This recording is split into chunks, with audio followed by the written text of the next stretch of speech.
G'day golfers. Ever found yourself redirecting blame and making excuses after having an absolute shocker on a golf course? I know that I have. Range was closed, I was a little cold, didn't warm up, I hit it in those 3 old divots. Then we have the podcast for you.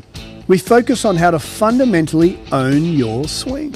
Strike it pure and consistently shoot in the 70s. Be it if you're a weekend hack, retired and playing daily, a school phenom or a tour professional. We present and discuss facts and physics pertaining to golf, trying to keep our ego and opinion at bay.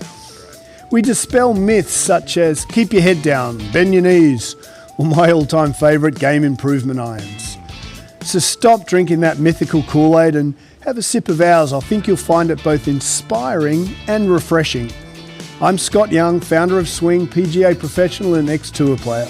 Welcome to Pivot the Path. G'day golfers and welcome to Pivot the Path. I hope this finds you guys well. We've had a pretty busy week both on the golf course and off the golf course.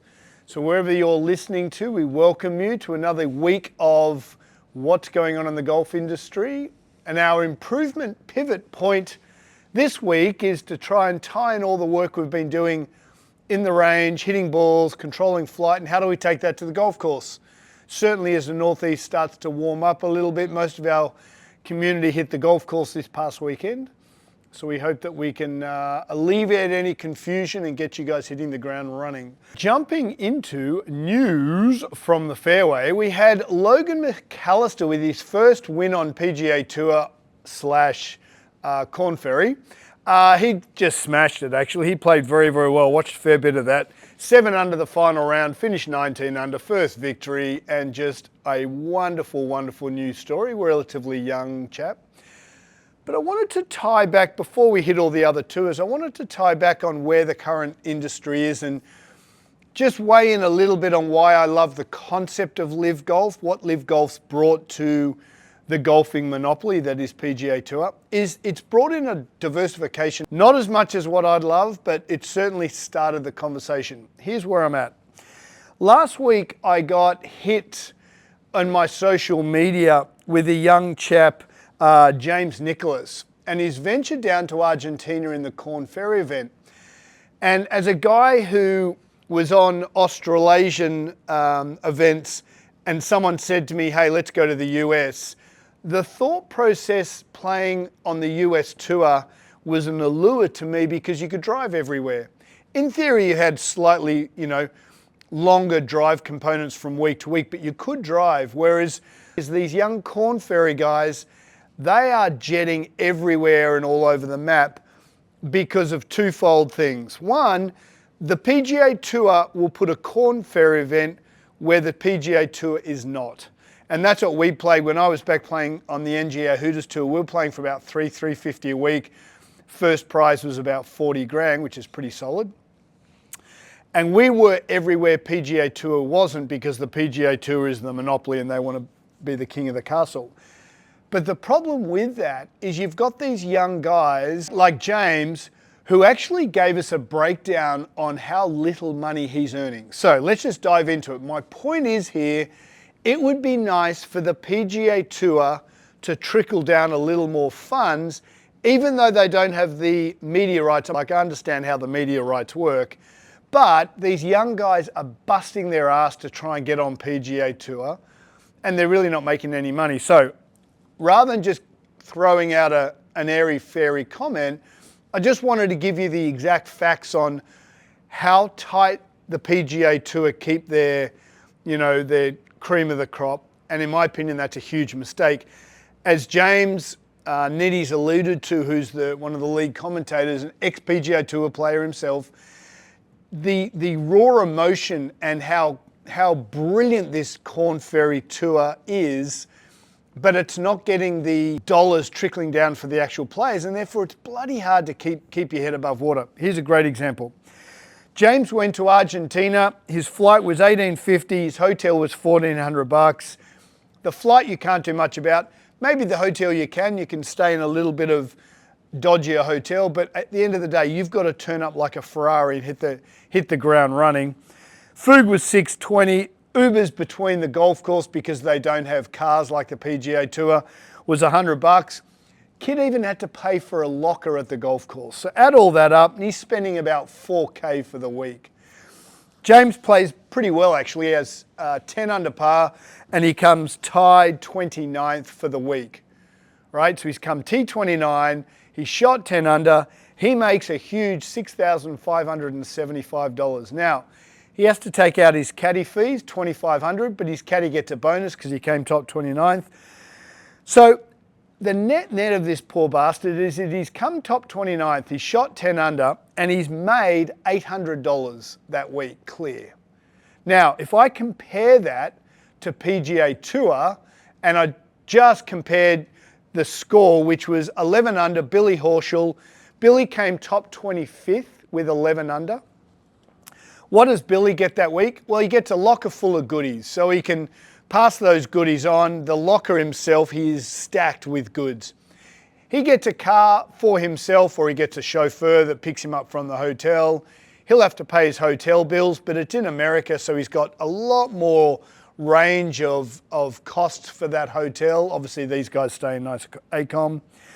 And Billy Horschel walks away with 75 grand for the same score. The difference between clearing 70 grand and clearing 800 bucks, in my opinion, is not relative to the skill level on Korn Ferry Tour.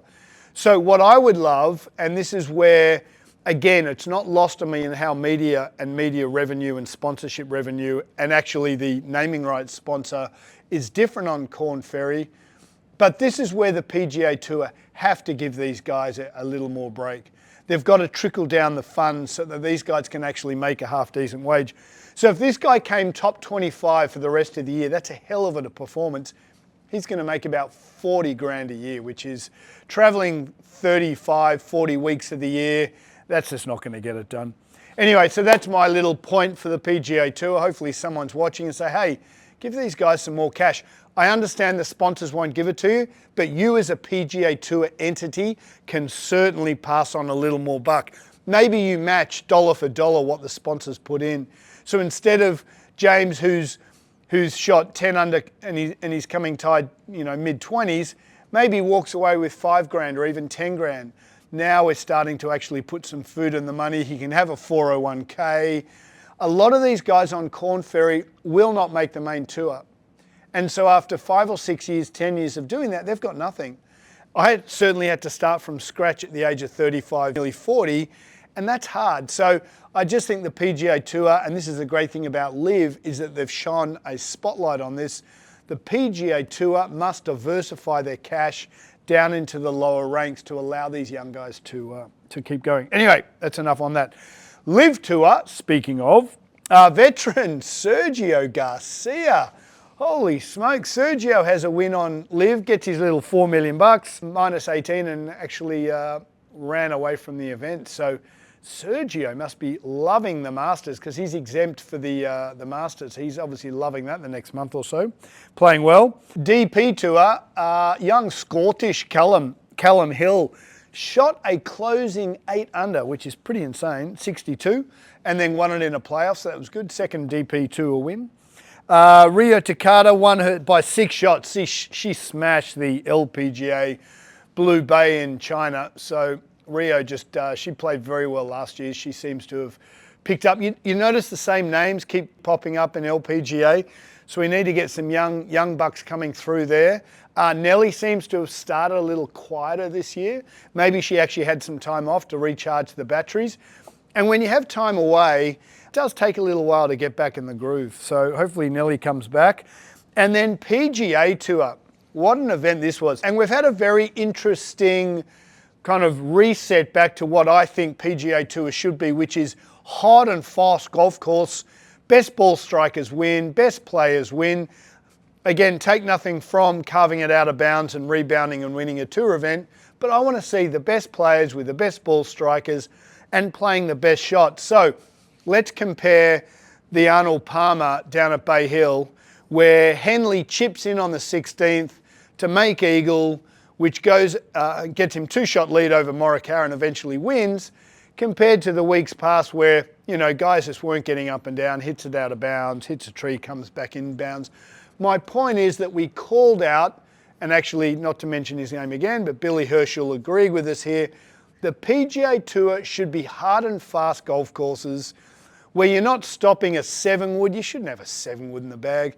Stopping a 7-wood onto a green.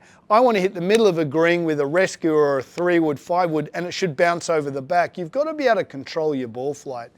And so to see Russell chip in on 16, make eagle, put the pressure on Colin, win by 1 rather.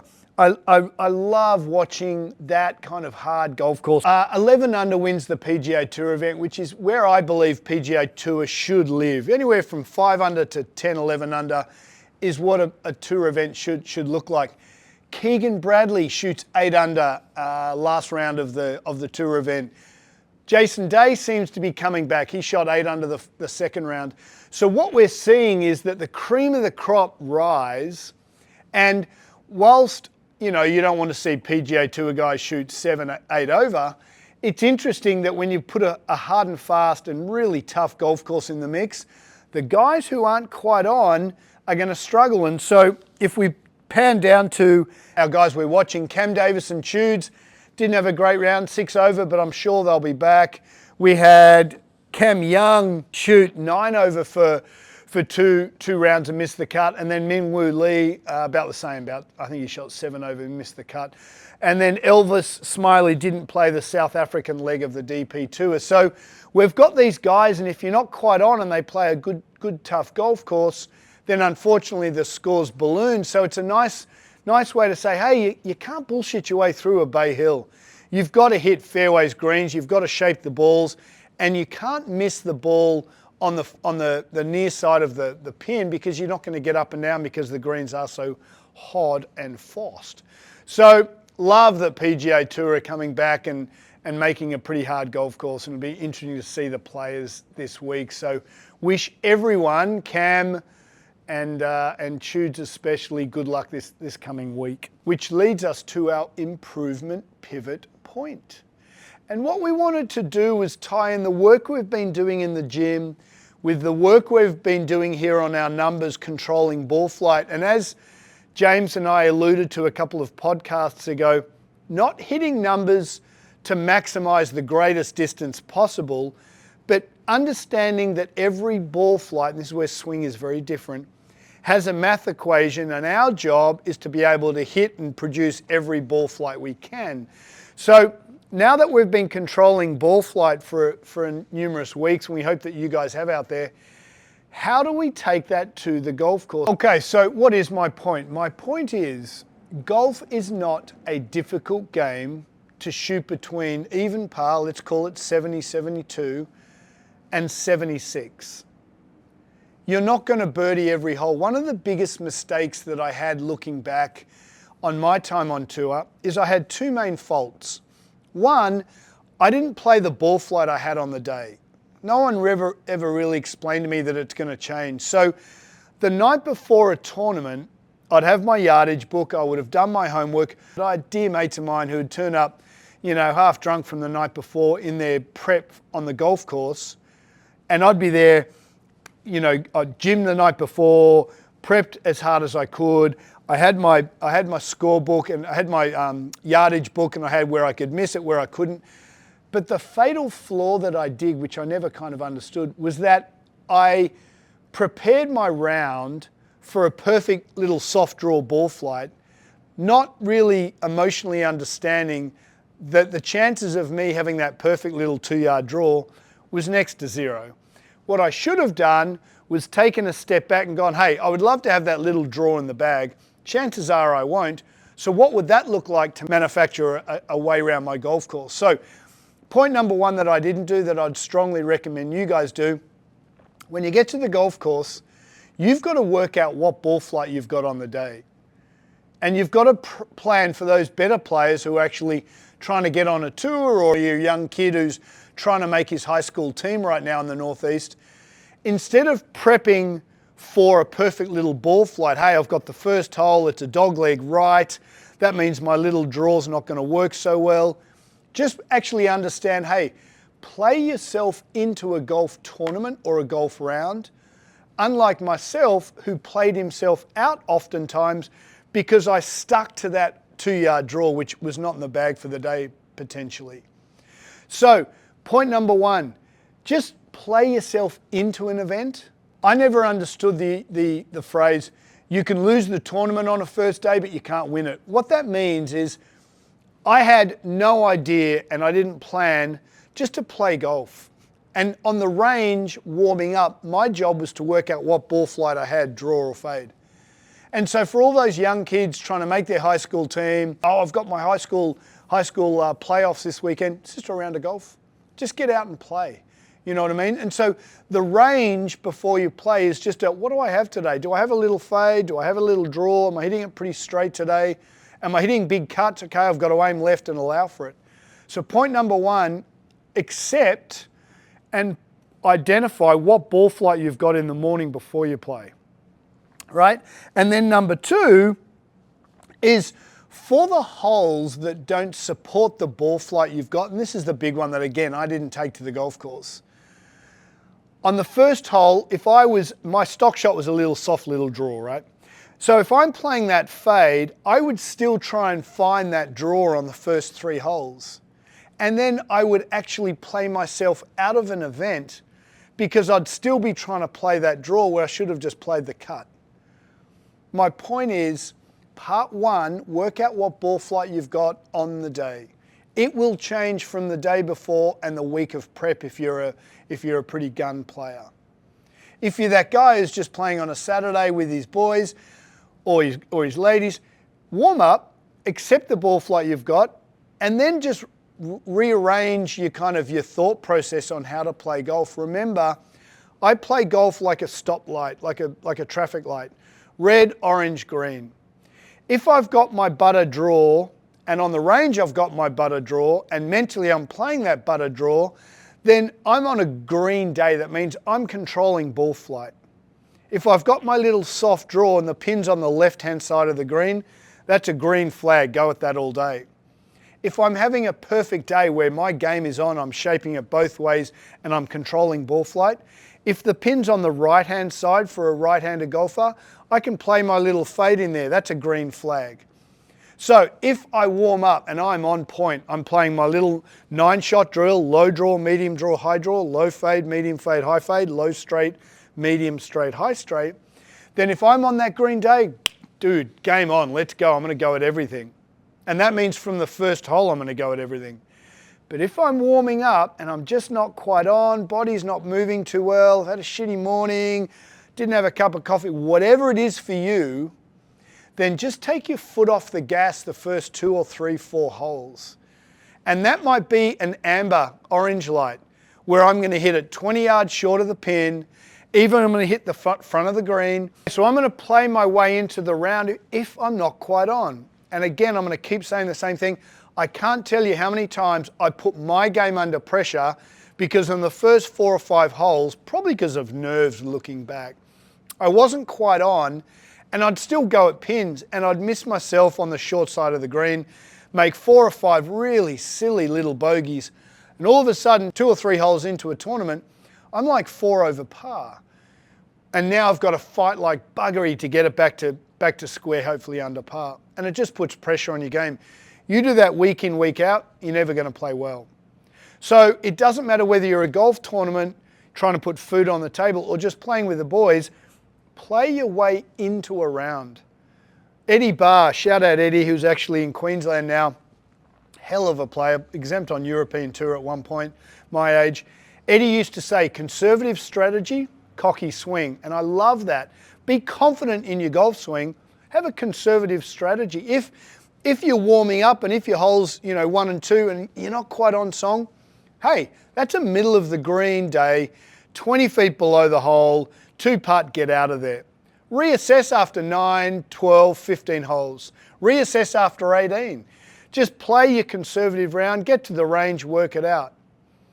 If you're having a really poor day, red light day, then maybe go at nothing. And that's just middle of the green for 18 holes, 2-putt, get out of there.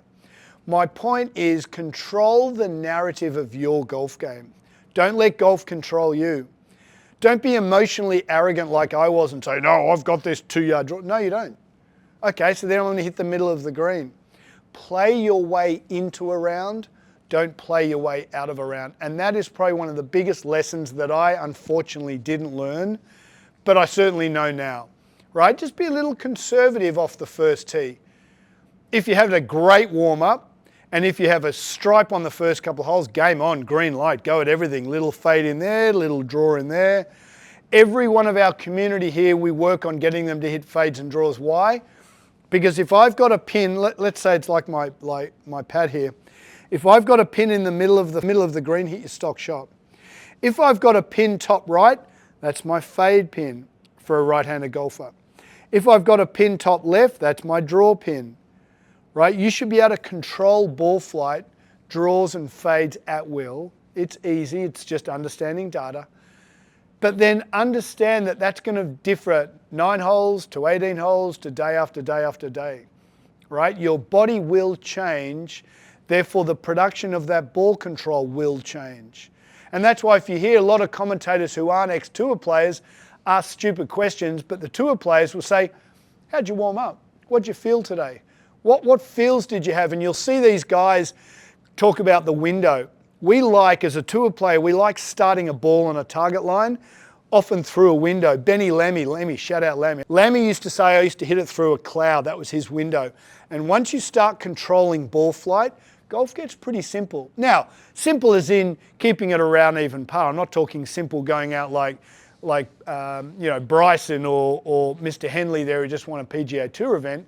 But I firmly believe with the systems we have here at Swing, how we practice, our putting systems, our short game complex, most golfers should be out to keep it under around 75. That means you're going to have 2 birdies around, have no double bogeys, and you might have 5 or 6 bogeys. Right? Double bogeys only occur through poor mental control and not being able to control ball flight. Right? There's no such thing as a double cross. When these commentators say double cross, it's just a golfer not understanding path and face. You should never have a double bogey unless you had some bad luck. So remember, what's the improvement pivot point today? Once you've done your work at the golf range, be it indoors hopefully with data, then understand when you warm up, your warm up is designed to work out, hey, what have I got today? Have I got a green light day where I'm controlling ball flights at will, fades and draws? Have I got an orange day where I'm like, oh, not quite sure. Maybe I just stick to my little draw ball flight, but for whatever reason, I can't control that little fade. So pins on the right-hand side of a green, I'm not going to go to. That's a middle of the green, 2-putt, get out of there. Holes that go right to left, dog left, when I'm fading a ball, for example, wow, they're my orange flag days. Middle of the fairway, middle of the green, even if I hit it short of the green, 2-putt, get out of there, make my bogey. Point is, play yourself into a round if you've got anything from an amber orange day to a red day. All too often, you're never going to be firing on all 10 cylinders. So just be a little conservative with your start of the round, and then you'll play yourself into a round of golf, not play yourself out of a round of golf. It's certainly my goals when I go play golf now. Hey, I want to be able to play both shots and all shots, but maybe I don't have that today, so be a little conservative. All right? Beauty golfers, look, thanks for listening. And remember, you can absolutely own your swing, own your score with the work you put into the game off the course, controlling ball flight, and then how you warm up on the day to really accept what you've got for the day and then just go play golf. Thanks for everyone who has signed up for our newsletter. Remember, it comes out Friday. Go to swing.com, sign up, send it to your mates. It's a little recap on what's happening in the industry, our Pivot the Path podcast, any new gadgets and gadgets we've got coming out, and just a lovely synopsis of where we currently live in golf. Remember, you can absolutely own your swing. Cheers. See you next week.